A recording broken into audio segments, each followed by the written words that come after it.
There is no time where your default mode network, as the neuroscientists call your autopilot, there's no time where that's going to shut off. There's no time where that's not going to be what's in effect when you stop paying attention to it. It's going to default to threat awareness. So you're not getting to the point where you're just present. It's not happening. It's just not happening. And it's not the point. The point's just to actually have some awareness, some ability to be in the present when you ask yourself to be in the present. Because we've all had that experience. This is, you're at dinner and you have the intention to be present at family dinner, but your attention is on tomorrow morning's meeting because you have no agency over your attention. That's what meditation provides. So can't start with 10 minutes. Now I'm going to go back to your question. What would I recommend? Can't start with 10 minutes? Great. Start with a breath. Just take a breath and notice the way it feels until the mind wanders, and then bring it back one time. If you have to take 2 breaths, take 2 breaths. Just let it wander and then intentionally bring it back with no judgment. And that's it. And then build that up, and you'll build up the muscle, and you'll train your brain, and your brain will become your best friend. It sounds much better than the reputation that it currently has. Because, correct me if I'm wrong, but it seems like it can literally just be at your desk. Like, let's say from a very busy knowledge worker, very busy all day, sitting at desk all day, but in between meetings, like, just shut up for 10 minutes and focus on your breath. 100%. You could do it anyway. Do it in the car. Before you walk into the house, you want to leave work at work and be home with your family? Good. When you pull in the driveway, right? You pull in the parking spot, wherever you are, before you get out of the car, close your eyes. Take 4 or 5 really slow, deep breaths where you practice being present, and then go in the house.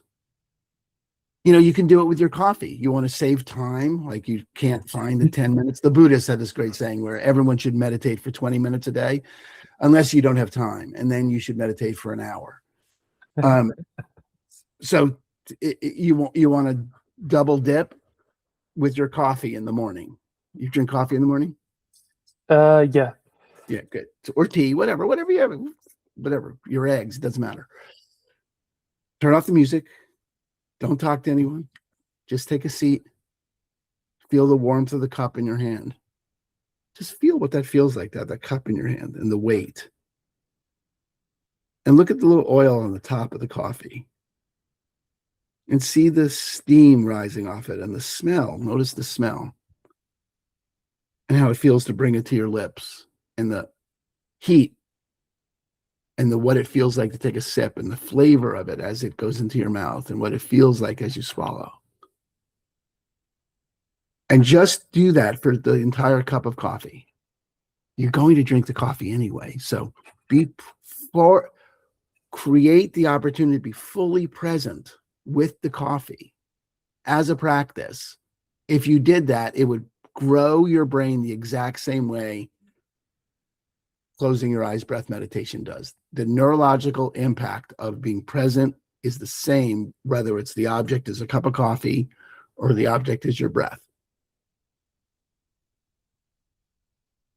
You can do it anywhere, anytime, multiple times a day. Bring yourself present.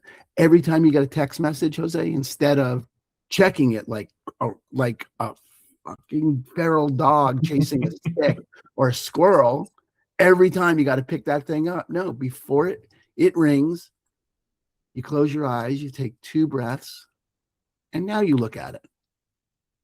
You force yourself present.